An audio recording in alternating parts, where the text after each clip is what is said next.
Without further ado, I'm delighted to introduce Amanda Fairbanks tonight to discuss The Lost Boys of Montauk with us. Amanda Fairbanks is a journalist and author who has worked in the editorial department of the New York Times as a higher education reporter and star. Her writing has appeared in the New York Times, the Boston Globe, Newsweek, The Atlantic, and the San Francisco Chronicle, among other publications. A graduate of Smith College and a former Teach for America Corps member, she has 2 master's degrees from Columbia University's Graduate School of Journalism. The Lost Boys of Montauk, The True Story of the Windblown, 4 Men Who Vanished at Sea, and The Survivors They Left Behind is her first book. The California native lives in New York with her husband and 2 children. Amanda will be in conversation with Rick Foster from The Day. Rick has been working as an arts and culture writer for The Day for almost 20 years. His pieces have appeared in Dallas Observer, Houston Press, Offbeat, and America Way. He is the author of 3 books, and he told me to say that they were the worst-selling books of all time. Amanda and Rick speak for about 30 minutes, and then we'll open it up to your questions that have been submitted through the Q&A button. And now I'll ask our panelists to turn on their camera and mics, and I'll turn the event over to them.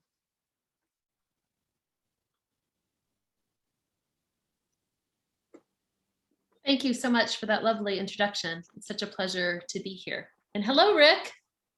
Hello, Amanda. It is so nice to see you after we have exchanged numerous emails and talked on the phone. And Absolutely. I've already discussed this with our Bank Square hosts, Ani and Kaylee, but are you also in air conditioning? Am I the only person here not in air conditioning right now? So our house is air conditioned. Our office actually is not air conditioned, and which is I'm sitting. My husband and I share an office space, and so I'm sitting in that right now, sweating my tail off. Okay. Well, good. I mean, not good, but so we are both doing that. It is warm. But anyway, well, yeah. Welcome. Thank you very much for being on our read of the day. We have a lot of fun with this, and it's a privilege to have you. What a wonderful book. And Kaylee gave a bit of an introduction. Is there anything you would like to add to that before I start speaking with you? I tend to shy away from describing the book that I've read because I'm afraid I'll spoil something. So is there anything you would like to throw in? Yes. So this is, as you know, we are both journalists, and this is my first foray into nonfiction writing in a book-length form. And this is really a story that was a years-long obsession of mine, that I sort of began at one layer of a story, thinking this was about 4 men who were lost at sea in a terrible storm in 1984 off the coast of Montauk. And then partly what I love about what we get to do for a living is that then the reporting process took me in just innumerable different directions that I couldn't have possibly have predicted at the outset. So it's about, obviously it's a story about these 4 young men and who they were and the interesting class disparities that were present on board that boat. It's about grief and loss and the survivors, especially the women and the sons who were left behind to make sense of their lives. It's about how much the East End has changed over the course of the past nearly 40 years. And I'm also in the book, as you know, as a very minor character. But it's also about how sort of the presence of an outsider, a journalist within a very kind of insular insider culture, once she starts asking questions and mucking around, how the insertion of that journalist sort of changes the story that then gets told about it.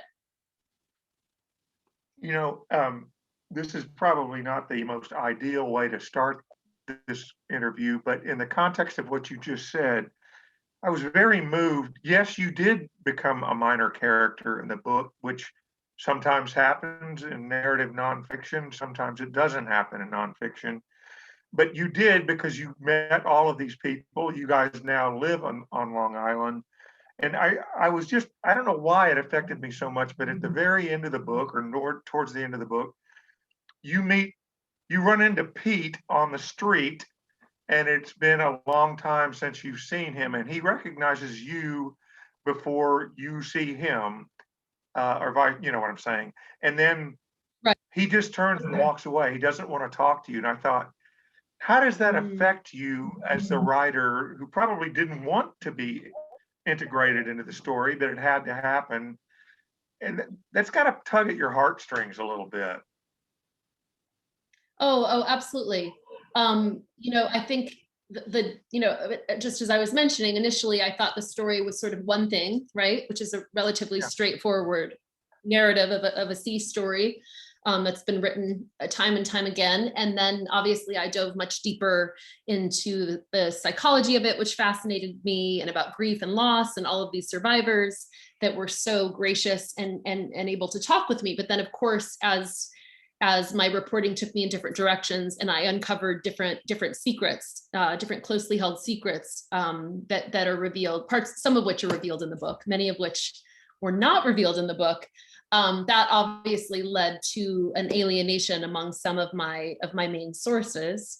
And it's been very interesting this summer because I've been doing quite a few events here locally, which has been such a pleasure. I didn't predict that the world would be nearly as open as it is. But it's clear that I've gotten under the skin of some of the local townspeople that are not a fan of this book and are not a fan of my interpretation of the story. I mean, by and large, all day I get these lovely emails from readers all over the country, but there's a certain sort of subset of readers here on the eastern end of Long Island that are very offended that an outsider has come in and told her version of what she thinks had occurred. And why the need for this sort of some of the personal revelations that come forth.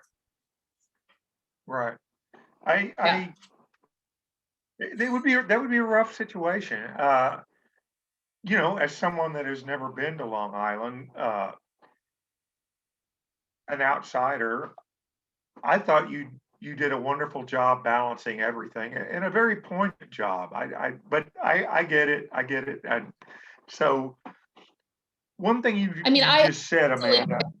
I'm sorry. Go ahead. With as much, I was just going to say, I'm a hugely empathetic person, and I try to tell the richness and the fullness of this story with as much empathy for all of the people involved as I could possibly conjure. My husband, actually, who's an academic, he's a sociologist, and when he writes books, he changes everyone's name. And of course, that's not the kind of work that we do unless we're interviewing a whistleblower or some type of an inside source. And when he read an initial draft of the book, he was like, well, you've got to be crazy to write this book and want to continue, living here and raising our family here. Right. And I feel like it's just sort of a moment in time, and people have to kind of get that out of their systems. And I do have to say, I mean, by and large, everyone's been really terrific and supportive. And it's not as though the things in this book were like closely held state secrets, but like for the people that are from East Hampton and that were enmeshed in this story, these are all known things. And that is one of the girlfriends of the young men actually said to me, if I didn't include these things, it would seem as though I almost didn't know what I was talking about. And I found that to be an interesting perspective as well. Yeah, and it makes sense. At the same time, I think, particularly with the publishing business the way it is nowadays, you pitched a book on a sea tragedy. And as you said at the outset, people are very touched and moved and fascinated by these stories. So everyone's different. So it didn't surprise me that you were able to sell your proposal. What sort of did surprise me is, as you said, it blossomed in directions you could not have originally thought of. Did your editor or your publisher at any time say, hey, wait a minute, you're trying to write like 5 books here? Did they try to rein you in at all and just say, hey, stick to the sea tragedy? Or did it become, it obviously became what it became, but was that at any point sort of an issue of tension or anything? When I sold the book based on about a 60-page proposal that was based on about 3 to 4 months of reporting. And the proposal was just sort of one layer of the story, and then I went 15 layers below that. And I think actually my editor was quite pleased with the outcome because it was far more interesting to her, and maybe because she's a woman and I'm a woman, than maybe she had predicted that it would be, right? My reporting just sort of went in all of these different directions. Meaning that as much of the drama, even though the origin of the tragedy occurred at sea, very much of this drama obviously occurs on land, both in the run up to what happened in '84 and then also the years and decades since. And I think she found that to be, in some ways, a much more nuanced sort of sea story. But of course, if a reader is looking to pick up and read, The Perfect Storm 2021's version, they'll be hugely disappointed because we're not we're on the boat for a relatively little amount of time compared to that great book, which is also great. But I think we love certain books, and then we think they're in the same genre, and then we want to kind of have that experience replicated as a reader. And obviously, this is not The Perfect Storm. As an aside, I can't remember whether I told you this or not, but when I finished talking to you for the article that ran in the paper Sunday, I think it was the next night, I was just flipping around on the television and A Perfect Storm came on. So I had to watch the whole thing again in the context of what I just, and then Jaws came on the next day, and it was just this never ending thing. So, but what I was going to say, Amanda, is you mentioned an empathy, particularly with your editor is a woman, you were a woman, obviously. What resonated with me was when I was in college, I got bitten by the bug. I was going to be a rock musician, not at all what my parents had in mind. And I flunked out of school, and that's what I did for the next 14 years. And my parents were so disappointed. And now we didn't grow up super wealthy or anything like that. But in your book, you capture so much of the divide, not just between the haves and the haves not in that part of Long Island, but fathers and sons who might have certain expectations on both sides of the generational gap. And it threw me. So I guess what I'm trying to say is you really touch on so many different things of the human dynamic. And I don't know, did you learn stuff about families and people that you had no idea you were going to encounter when you started writing? Oh, absolutely. So it was so interesting because, when I pitched the story, it was about these four men, and I knew at the outset that there was a class disparity and that there were two men of much more privilege, and then there were two men of more of a working class background. But that was basically all that I knew, and sort of the shell of who each had been. But then as I dove deeper into the narrative, in the reporting, and got to interview all these different, family members and loved ones and friends and what have you, it became so clear to me that obviously, I don't mean to say that these four men in '84 on this voyage were out talking about their father issues by any stretch of the imagination, right? But it became so interesting to see this pattern, right, sort of replicate itself despite the age difference, despite their class differences, that each of them really was on that boat, I think, for a particular reason. It was a search for identity. It was a search for meaning. It was often a search to kind of, be men of their own, apart from their own fathers. All had very difficult fathers, whether their fathers, had been alcoholics or hugely powerful and kind of dictatorial, or one of the young men, never had a father. He had grown up with a single mom. Another one of the young mates, Michael Vigilant, his father had died at sea 6 years prior. So they were all really kind of lacking that stable, reliable, supportive paternal figure to help kind of guide them through this next stage of their lives. And anyway, Freud would have had a field day with that, but it just, that became a theme. Obviously, I'm a woman, and so I've thought much more about the dynamic between mothers and daughters than I have necessarily maybe about the dynamic between fathers and sons. But yes, I found that just of endless fascination, because I think we can all relate to that, right? We're all remaking ourselves based on what our upbringing was like, for better or for worse. Right. And I think we can all relate to, that's a very universal experience. Yeah, well, you did a really wonderful job of exploring the nuances of that.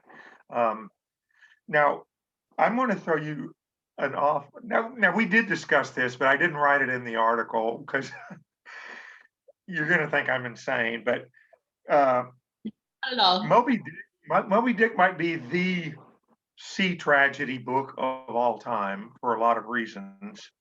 And I remember that chapter 13 of Moby Dick is called Chowder, and it simply discusses the entire chapter, Ishmael and Queequeg eating chowder before they go to sea. As someone that likes chowder, that resonated with me. What resonated with me even more was I had never heard of a golden tilefish until I read your book, because that's what these guys were fishing for. And your descriptions of golden tilefish made me want to say, I would like to eat golden tilefish. Why can't I go somewhere and eat a golden tilefish sandwich? And then in the book, you actually kind of pull a Moby Dick and explore that a little bit. What did you learn about tilefish, and why did you? It fits effortlessly into the overall scheme of what you ended up doing.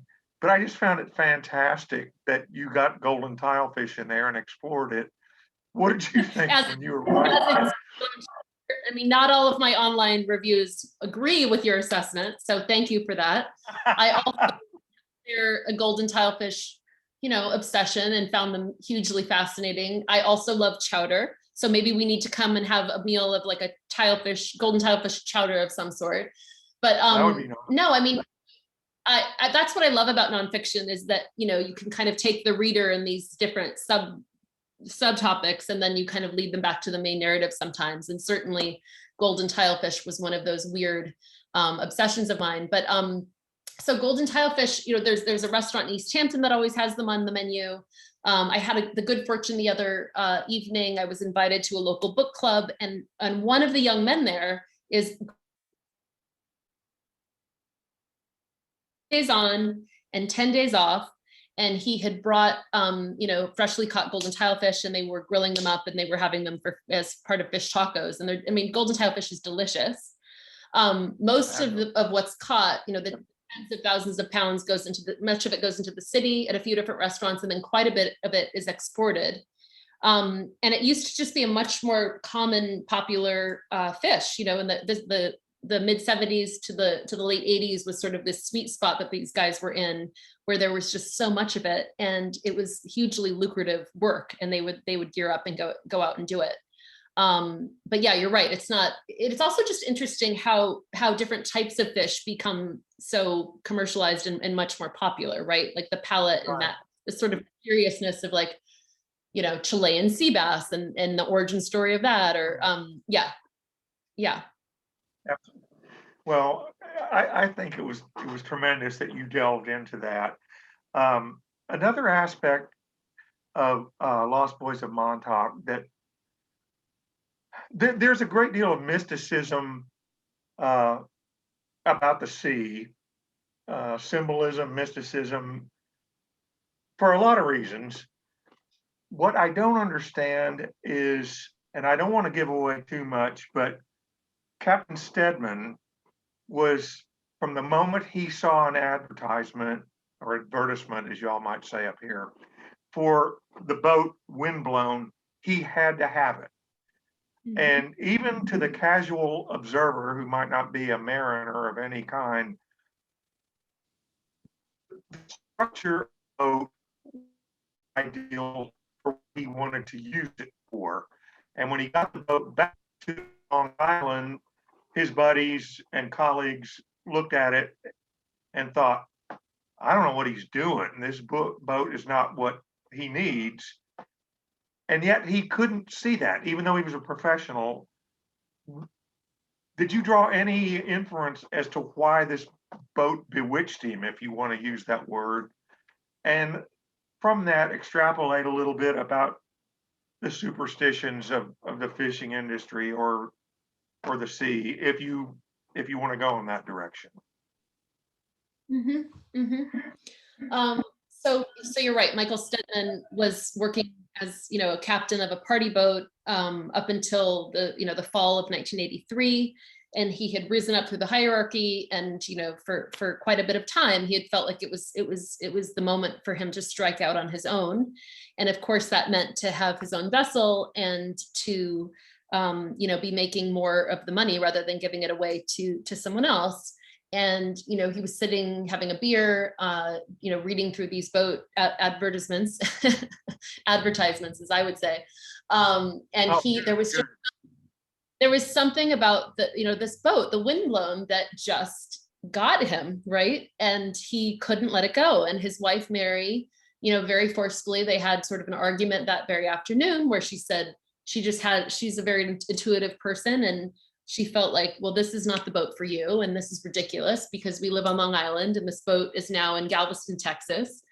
And, what are you talking about? And then, of course, a few months would go by and he buys the boat, and he goes down to Galveston, and there's about a month where they encounter this kind of a series of technical difficulties on their way back up to Montauk from Galveston, that Mary certainly saw as signs of the boat's unseaworthiness, or there was a faded quality to it, right? It was like there were a lot of red flags if you were paying close attention.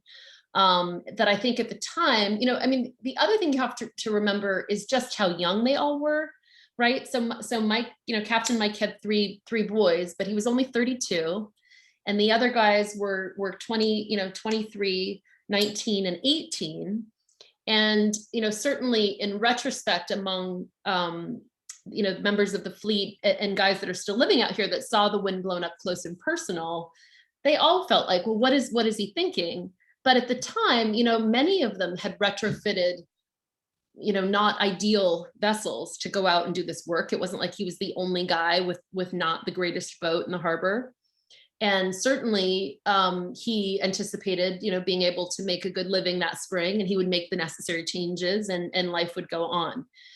And I think more so, I'm so struck by his decision to stay out as long as he did. Like, obviously, if I could sit and talk with him in the present day, I would want to know what was the timing issue there, because the rest of the fleet had already made it back in. And had there been a technical difficulty, or what was it that had them staying out? Were they just catching so many fish that they decided to stay out? It's obvious. It's often a game of like playing with fire a little bit, and that adrenaline that fuels a lot of these commercial fishermen, because it's very, very dangerous work. But yes, it's kind of a mystery. And Mary, actually, his wife, in the book, I talk about how she believes that if you're paying close enough attention, when you look back on your life, when you're about to die, each of us will leave sort of a series of clues, sort of hinting at what's to come. Obviously, Mike was a very young man, so this was very, very dramatic.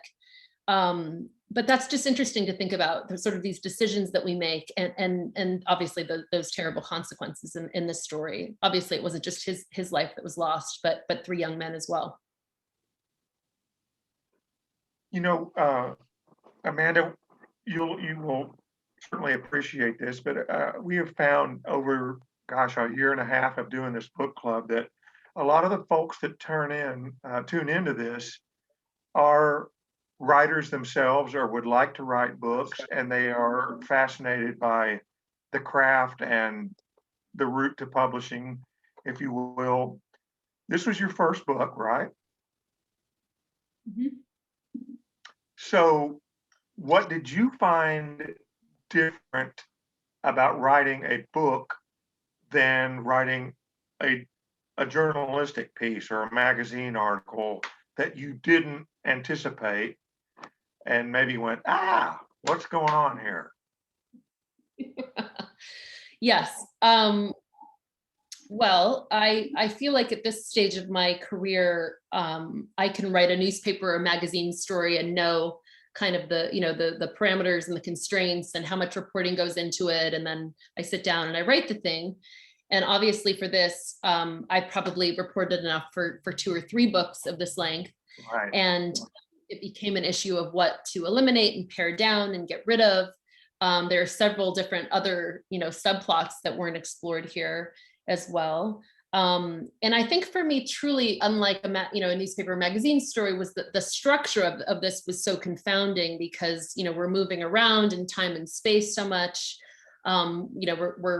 We're in 1984. We're in the present day, which has changed so remarkably here on the East End from what it was in the 80s. We're in the 50s and 60s, and what it meant to come of age during that era with those silent generation parents.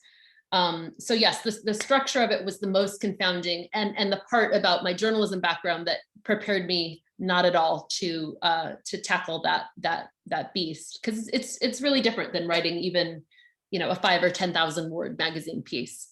How to braid all of these different narratives together, for sure. You speak of And you, subplots how that many you books, didn't. how Oh, I'm many sorry. books have you written? I'm sorry. You garbled there. I was asking how many books you've written. Uh, Gosh, I don't know how many I've written. I've had 3 published, which is not a real great success rate over the course of 2 agents and stuff. But anyway, It's more than I've written. Great. yeah, but I'm considerably older than you are. So, but anyway, most of the ones that I've written that were not published are fiction, are novels. And it's just a remarkable. I applaud anybody, published or not published, and I think you will do the same thing, that tackles a manuscript and at some point types the end, because it is a hell of a hard job and it's a hell of a hard business to break into. So if you're trying and you've done it, boy, you should applaud yourself on that alone. Wouldn't you agree? Absolutely. Absolutely. Yes. Which is why I love the reporting part and talking to people and gathering material, and the solitary aspect of writing is obviously far lonelier and arduous a task. I mean, it's really, really hard. Yeah. Absolutely.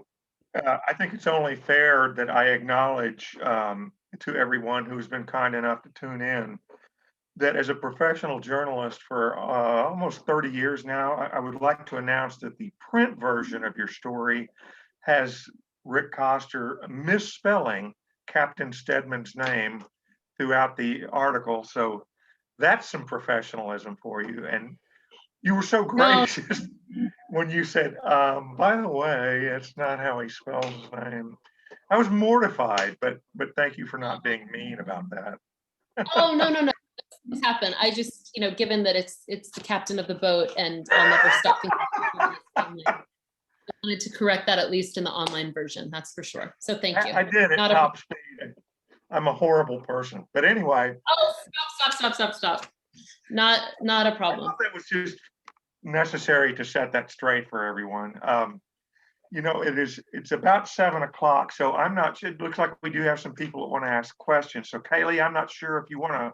You actually had a perfect transition right there for me when you brought up the the misprint, Rick, because Audrey asked, would Rick please tell us what paper carried the article he mentioned on Sunday? I have it right in front of me.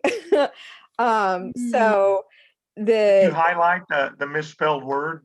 I didn't highlight it. So it's on the day, and you said it is online already, correct? Because this goes out the day. It's been, yes. www.theday.com. Yes. So it's on the day, Lost at Sea. So this is it. I happen to have it right in front of me because I'm a nerd. Great questions. Love it. Yes. So that was perfect transition right there. All right. And let's get into that. Do you want to go to audience questions? Yes. So let's, okay. That was actually one of the audience questions, but let's get into these other ones. Yes. All right. So first up, Justin, I understand that Amanda's book also addresses the changing socioeconomics of the East End in that era. Could you expand on that a bit? 1984 was the year of Reagan's landslide, re-election, and Wall Street's bull run that had already begun by then. thus had the demographics in this part of Long Island already started to change at this point. So kind of the socioeconomics around the time that you were focused on.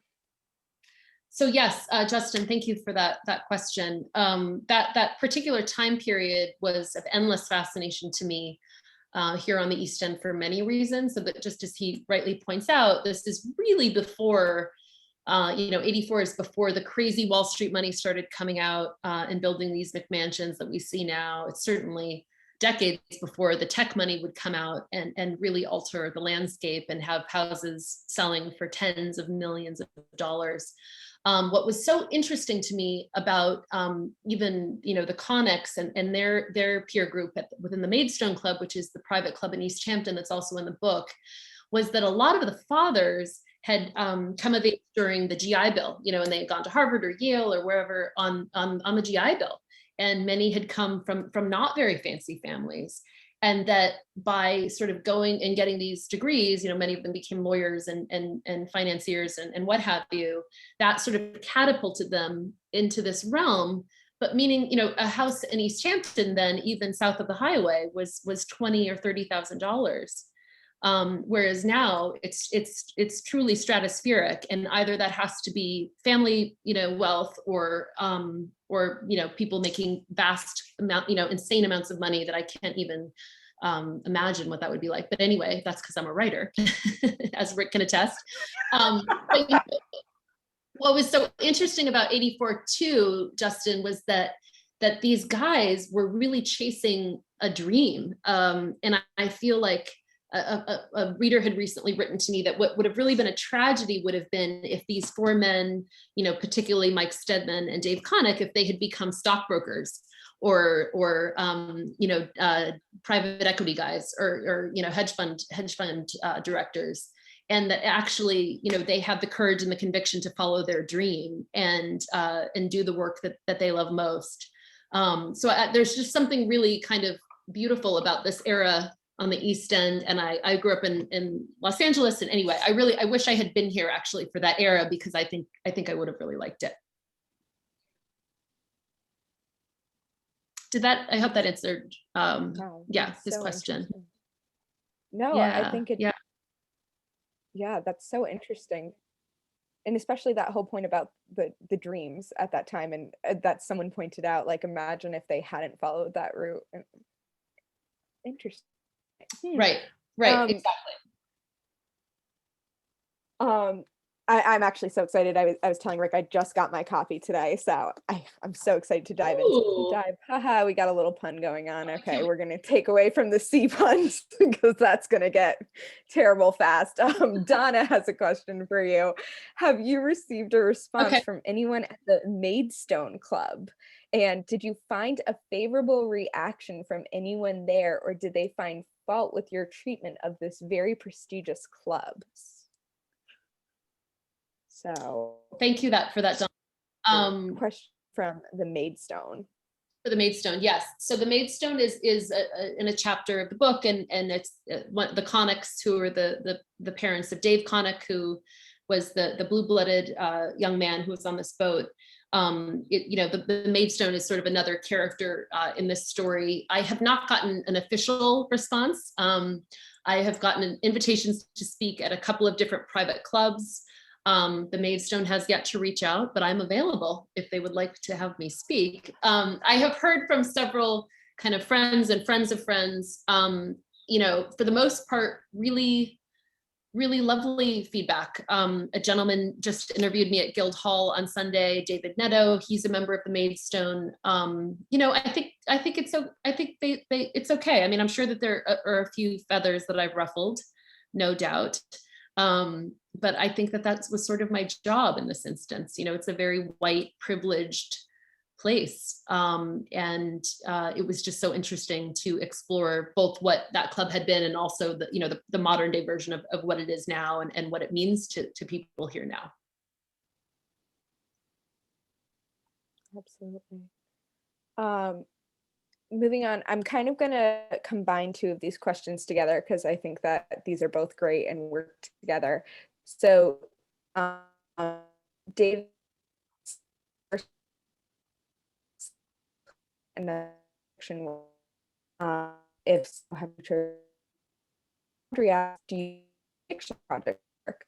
So kind of just questioning what's going on. Are you thinking about any future projects? Yes, thank you for those questions. I unfortunately, unlike Rick, my brain doesn't work in terms of fiction. I just don't even think in that way. Maybe I wish it did, to be totally honest, given how many hundreds, not hundreds, but dozens and dozens and dozens of people I interviewed for this book. I am thinking about my next project, my years-long project. I think it'll take me, another 2 to 3 years or what have you. And I'm looking at a few different projects. I'm kind of leaning away from stories necessarily based here. Although if anyone is listening and they have a great idea in the Northeast, I would love to explore that. I feel like this story to me checked so many boxes, right? Of local interest and things that had always fascinated me, that it's a very high bar for me to find a story based here that would do that same thing. And for the reasons we've previously discussed, it's also tricky to live in the place around the people that you're writing about and run into them when you're doing your grocery shopping. So without entering a witness protection program. So I might veer into another geographic area for my next excavation. But yes, I am looking for ideas, and people have reached out. I mean, there are a lot of skeletons based around here. So my email is available on the World Wide Web. I can definitely understand wanting to create a little bit of that distance. Like you said, just listening to you, like you said, all those subplots, you were kind of talking about that a little bit earlier with Rick. Is there anything that you ever want to do with some of those subplots you never got to fully explore? So I have gotten quite a bit of different interest from a few folks in Hollywood, and that would certainly be an opportunity to explore maybe a fictionalized version of this and bring in some of those elements that didn't make it into the book, and some of the characters that didn't make it into the book. But I still have the option, and it's been a lot of meetings, but not a lot coming of it. So I'm working on that aspect of it at the moment, but unfortunately I don't have any news to share just yet. Absolutely. It's a process, as I'm sure, creating and researching. I can't even imagine how long, as being a journalist and finding that story and looking for everything, has been. Amanda, I have a question. Would you, Yes. I know you and your family just got back from vacation in California. Would you specifically just pick out an area where you wanted to spend time and then try to find a topic there so you could sort of have a working vacation, if you will? Does that make any sense?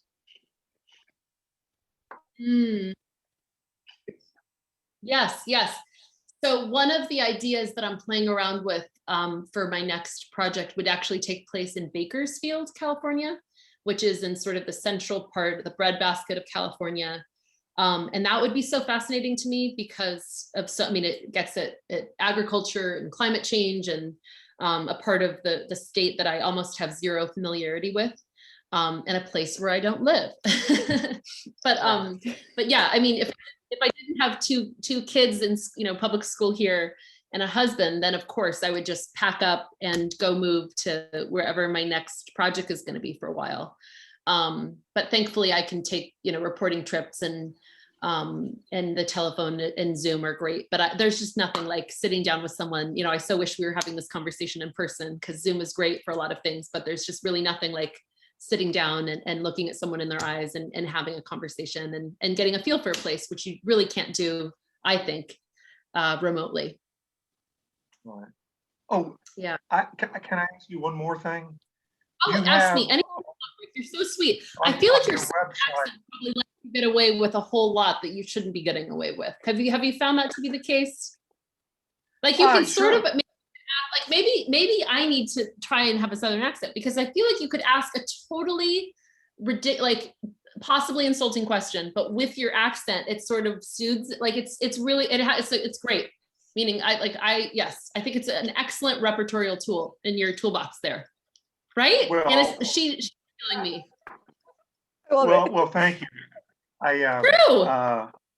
I don't drink anymore, but I found that once we moved up here, the Southern accent increased incrementally by every 2 beers. So then it just got ridiculous.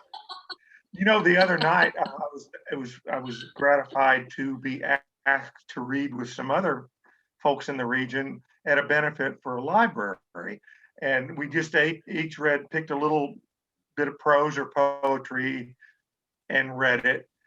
And I'll be Nice. damned if I didn't have to go right before a guy from Britain. And I thought, here I am sounding like I'm from the Beverly Hillbillies. And then this guy with a Kenneth Branagh accent followed me. And at that point, I thought, this is horrible. So I'm glad, you like the Southern accent, but I don't know. Really Anyway, working for me. well, thank you. Also, But what I was Brits going are to just ask you is on smart. the website. The Brits are just so smart. Like I find them, like, they can talk to you about, like, they're really good at trivia. Like yes. Well, But I think the Southern accent is really working for you. Alcohol or no alcohol is what I'm saying. well, you on your website have a playlist, like a Spotify playlist type thing of music Yeah. that I don't know whether it's the music you were listening to while you were writing the book, because some of them are clearly associated with it. I would infer. So what's that all about? I found it fascinating to listen to some of that stuff, trying to wonder exactly how it fit in with you writing the book. So that playlist kind of came about organically.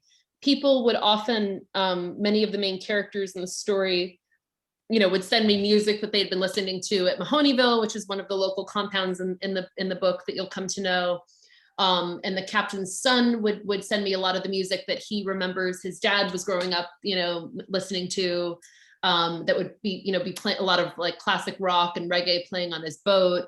And I feel like certainly for all of them, music was such a huge part of that era. So, and then an editor friend of mine, who is a huge part of this process, is also a big music person. I personally just love music from so many different eras. And so we just started putting a playlist together, and then my publicist was reading it when we were just becoming acquainted, and she loves to put playlists together when she's reading all sorts of different kinds of books, and unbeknownst to me had started putting like her 15 songs on it, and it just sort of grew from there. So I think it's 100 songs or something, but it really captures, I think, a very particular time and a place and youth and the freedom of that and a certain set of values.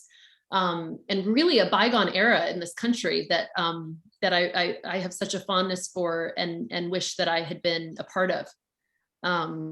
Yeah, some good music there for sure that I can take absolutely no credit for. I just put it on a playlist.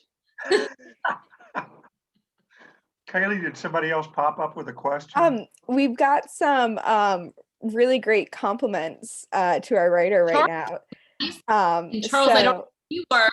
I love you, and this is the nice. You just totally made my night. Thank you.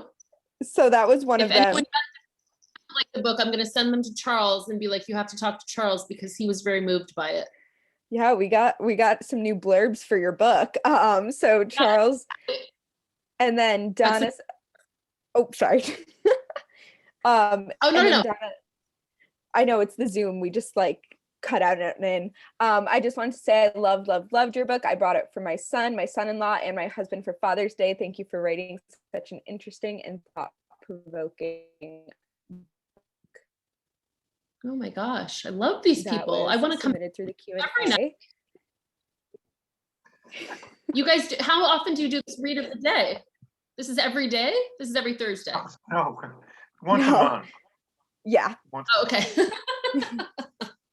I can read. I mean, fast, but I don't know if I could read a book a day.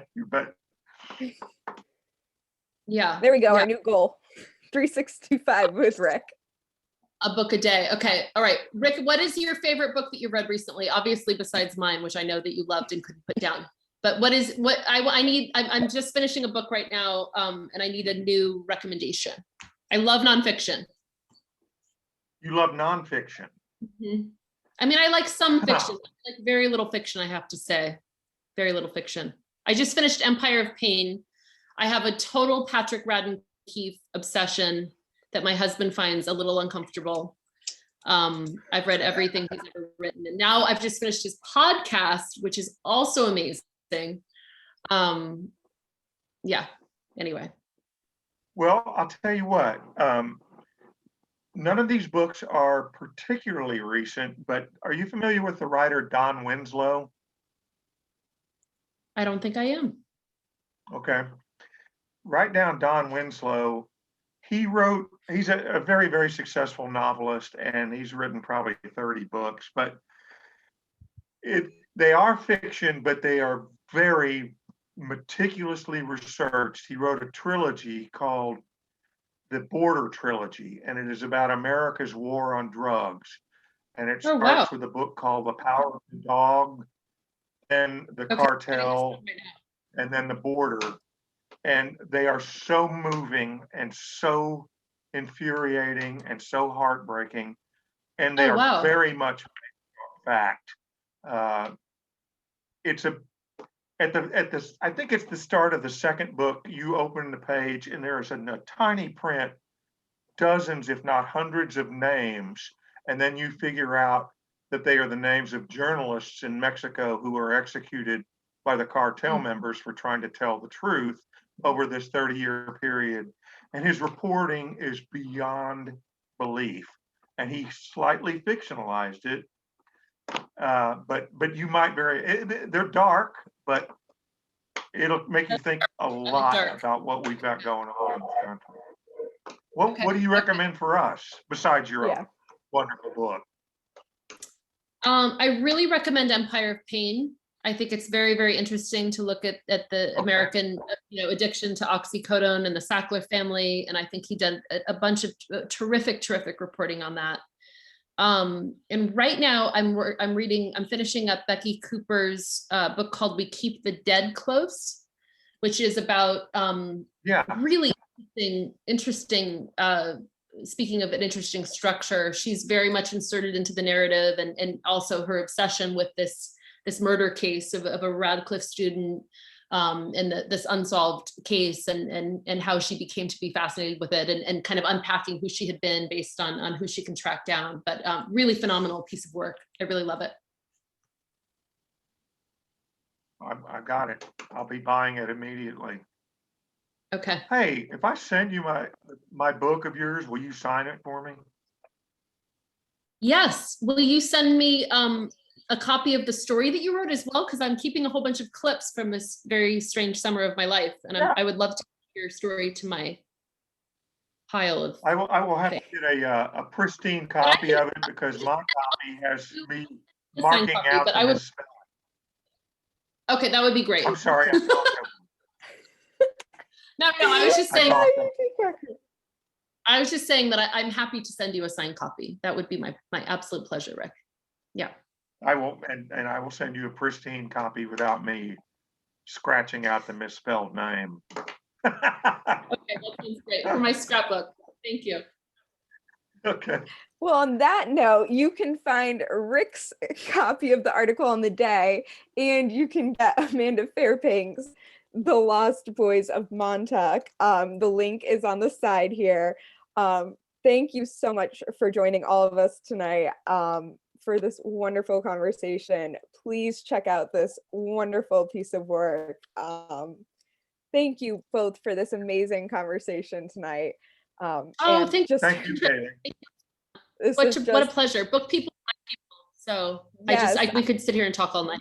Yeah, absolutely. It was such a pleasure to have you all. Audience, thank you so much for joining us, but especially to our two panelists tonight. Just thank you so much for this vibrant conversation. Amanda, you were great.